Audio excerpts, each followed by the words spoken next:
तो गुरु नमित मल्होत्रा की रामायण मूवी का ग्लिम्स आने के बाद काफी लोगों के बीच में इसका मिक्स्ड रिएक्शन है। जहां पे अब गोरे लोग तो इंडियन कंटेंट के ऊपर मुंह फाड़ने तो आ ही जाते हैं, क्योंकि हमारी पॉपुलेशन इतनी है कि उन्हें वैलिडेशन मिल जाता है, वो भी भर भर के। पर अभी इतनी डिटेल्स को देखते हुए अगर हम अपने प्रभु श्री राम वाले ग्लिम्स पे गौर करें तो हमें कुछ और भी ऐसी डिटेल्स नजर आती हैं जो कि काफी सारे सवाल खड़े करते हैं। जिनमें से सबसे पहले जो डिटेल हमें दिखती है कि जब टीजर शुरू होता है तो हमें एक वॉर सीक्वेंस दिखाई जाती है जो कि एक स्नोई माउंटेन एरिया पे हो रही है। एंड वाल्मीकि रामायण में ऐसा कोई भी स्टोरी लाइन नहीं है जिसमें अपने श्री राम और रावण की सेना के बीच में कोई वॉर हुई थी स्नो एंड माउंटेन प्लेन्स पे। लेकिन अगर हम पूरे वाल्मीकि रामायण के टेक्स्ट की बात करें तो उसमें एक ऐसी मैसिव वॉर सीक्वेंस है जो स्नोई माउंटेन्स पे टेक प्लेस करती है, परंतु वहां अपने श्री राम के साथ कोई लड़ाई नहीं होती, वहां लड़ाई होती है रावण के साथ। एंड वहां वाल्मीकि रामायण के उत्तरकांड यानी कि उनके लास्ट बुक में ही ये डिटेल आती है, क्योंकि जब कुबेर को रावण के अत्याचारों के बारे में पता चला था तो वो उसे सुधारने के लिए अपने एक मैसेंजर को भेजते हैं और वहां रावण बहुत ही गुस्से में आकर उस मैसेंजर को ही मार देता है और सीधे कुबेर के पास अटैक करने हिमालयाज निकल पड़ता है, यानी कि माउंट कैलाश के पास, जहां में कुबेर की कैपिटल अलकपुरी देखने को मिलती है। एंड वहां बर्फीले पहाड़ों में रावण और उसकी आर्मी मरीचा, प्रहस्ता एक्सेट्रा की कुबेर के साथ यक्षा सेना से भयंकर वॉर होती है। तो उस सीन में जो स्नो जायंट दिखाया गया है ये उसी वॉर का एक छोटा सा हिस्सा महसूस होता है, विच सॉलिडिफाइज द थॉट कि नमित मल्होत्रा रावण की बैडैसेरी शुरू से ही स्टैब्लिश करने वाले हैं। जैसे कि एवेंजर्स में थैनोस था कि मूवी का इंट्रो सबसे अपने बड़े डेंजर को स्टैब्लिश करके आता है एंड देन फिर उसके बाद आखिर में अपना मेन विलन फुल फॉर्म में आएगा मां सीता का हरण करने के लिए, जहां पे फिर उसके बाद एक सिलुएट शॉट हमें देखने को मिलता है जो कि प्रोबेबली श्री राम के बाल अवस्था के खत्म होने के बाद युवा अवस्था का पहला इंट्रो शॉट होगा, जहां हमें रणबीर कपूर देखने को मिलेंगे एज लॉर्ड राम। जिसके बाद एक बैक शॉट आता है और अपने श्री राम चलते हुए नजर आते हैं, जहां पे अयोध्या के लोग उनके ऊपर फूल फेंक रहे हैं, जो कि भाई पूरा मूवमेंट देंगे अपने श्री राम को बिल्डअप करने के लिए। एंड कैसे अयोध्या में वो उनकी लाइफ रहती है, कैसे उनको लोग प्यार करते हैं, किस तरीके का राजा माना जाता है, ये सारी चीजें हमें देखने को मिलेंगी। एंड फिर उस पूरे मोमेंट का टाइम लेने के बाद एक प्रॉपर तरीके से फेस रिवील होता है रणबीर कपूर का, एंड वो उसी बिग रिवील का पार्ट होगा, क्योंकि अगर उनके वस्त्रों को ध्यान में दे तो ये उन्हीं सीक्वेंस का पार्ट है एंड पूरा मोमेंट दिखाया जाएगा। एंड जहां पे ये चीज तो देख के समझ में आती है कि ये सीक्वेंस अयोध्या में राज्याभिषेक के वक्त वाला सीन है, जहां पे राजा दशरथ श्री राम को अयोध्या का राजा घोषित करते हैं। एंड फिर उसके बाद एक और शॉट आता है जहां पे राम जी एक क्रीचर या असुर से लड़ रहे हैं, जहां अगर नितेश तिवारी यहां पे स्ट्रिक्टली वाल्मीकि रामायण को फॉलो करते हुए आ रहे हैं तो राम जी का वनवास कोई नॉर्मल फॉरेस्ट में नहीं हुआ था। वो जंगल दंडकारण्य जंगल है, जो कि एक प्रॉपर मॉन्स्टरवर्स का वन है, जहां पे वनवास के टाइम राम जी का सामना मेनली दो सबसे भयंकर और म्यूटेटेड क्रीचर से हुआ था, जिसमें तो अपने सबसे पहला विराध्य है, जो कि दंडकारण्य फॉरेस्ट में एंट्री करते समय राम जी, लक्ष्मण जी और सीता के सामने विराध नाम का एक मैसिव मॉन्स्टर आ जाता है। एंड वाल्मीकि जी के हिसाब से विराध्य एक बहुत ही पहाड़ जैसा बड़ा भयंकर आवाज वाला राक्षस था, जो कि चीते की खाल पहनता था और अपने पास एक बड़े भाले पर मरे हुए शेरों और भेड़ियों को लटका कर घूमा करता था। जहां पे फिर उसके बाद आता है दूसरा कबंधा, जो कि सीता हरण के बाद जब राम जी और लक्ष्मण जी उन्हें ढूंढ रहे थे तब उनका सामना करौंचा फॉरेस्ट में एक कबंधा से हुआ था। और ये वाल्मीकि रामायण की सबसे क्रीपेस्ट क्रीचर्स में से एक है,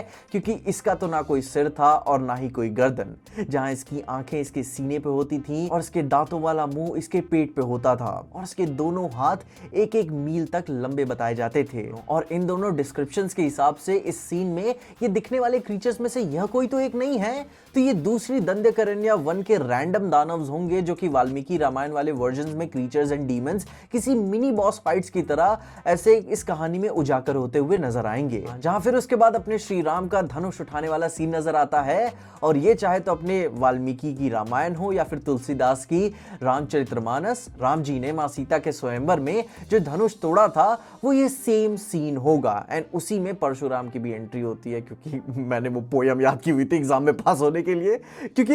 ये सीन में मैं पीक से नीचे कुछ भी एक्सपेक्ट नहीं करता। जिसमें आपको थोड़ा सा और कॉन्टेक्स्ट दे दूं तो वो धनुष था भगवान शिव का, और उस धनुष का नाम था पिनाका, जहां पे अब ये कोई आम लकड़ी का धनुष नहीं था, ये एक absolute weapon of mass destruction था जो कि डायरेक्टली लॉर्ड शिव से आता है। एंड यहाँ किंग जनक के पास ये सेफली रखा हुआ था और उन्होंने एक कंडीशन रखी हुई थी कि जो कोई भी इस बो को उठाकर उसके ऊपर डोरी यानी कि प्रत्यंचा चढ़ा लेगा वो मां सीता के साथ विवाह के लिए योग्य होगा। अब यहाँ वाल्मीकि जी ने डिस्क्राइब किया ही हुआ था कि पिनाका को राम जी जब डोरी चढ़ाने के लिए बेंड करते हैं तो वो इतने बल का प्रयोग कर देते हैं कि वो टूट ही जाता है और उसके टूटने की आवाज से इतनी भयानक आवाज निकलती है कि जैसे किसी पहाड़ पे बिजली गिरी हो। और यहाँ इतना होते ही वहां पे खड़े जो जितने भी सारे राजा होते हैं वो लोग बेहोश होकर गिर जाते थे और सिर्फ अपने श्री राम, लक्ष्मण और विश्वामित्र और किंग जनक को छोड़कर बाकी सब खड़े थे। और फिर उसके बाद एक शॉट आता है जहां श्री राम, लक्ष्मण जी और मां सीता अयोध्या के दरबार में चल के जाते हैं अपने वनवास वाले कपड़ों में।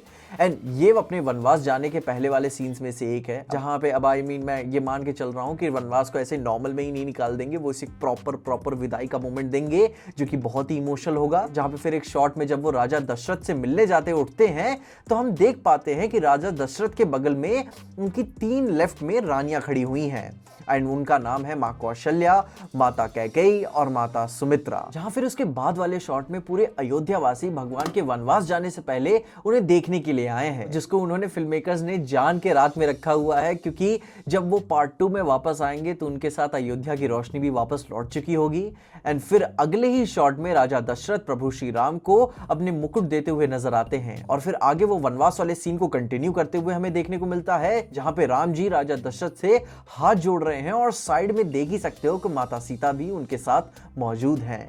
जिसके बाद एक और सीन आता है जहां पे राम जी नदी में खड़े होकर कुछ विसर्जित कर रहे हैं एंड अपनी वाल्मीकि रामायण के हिसाब से इस सीन के 2 बड़े पॉसिबिलिटीज हो सकती हैं। जहां पे सबसे पहले तो राम जी, लक्ष्मण जी और मां सीता चित्रकूट में वनवास काट रहे थे, तब वहां पे भरत उन्हें ढूंढते हुए आते हैं और राजा दशरथ की मृत्यु की न्यूज देते हैं और ये सुनकर राम जी पूरी तरीके से टूट जाते हैं। एंड वाल्मीकि रामायण के वर्जन के हिसाब से वाल्मीकि रामायण में राम जी नदी यानी कि मंदाकिनी रिवर में जाते हैं और अपने पिता के लिए जलांजलि और तर्पणा करते हैं, वो भी अपने फॉरेस्ट डाइट एंड पिंड बनाकर अर्पित उन्हें करते हैं। जिसके बाद एक दूसरी भी बड़ी एक और पॉसिबिलिटी स्ट्रांग बनती है कि जब रावण मां सीता को किडनैप करके ले जाता है तब जटायु उन्हें बचाने के लिए पूरी कोशिश करता है और वो उनके बीच में अपनी जान खो बैठते हैं। और अपनी वाल्मीकि रामायण में राम जी जटायु को एक पक्षी की तरह ही नहीं देखते बल्कि अपने पिता के स्वरूप भी मानते थे और जब जटायु की डेथ होती है तो राम जी अपने हाथों से उनका दाह संस्कार करते हैं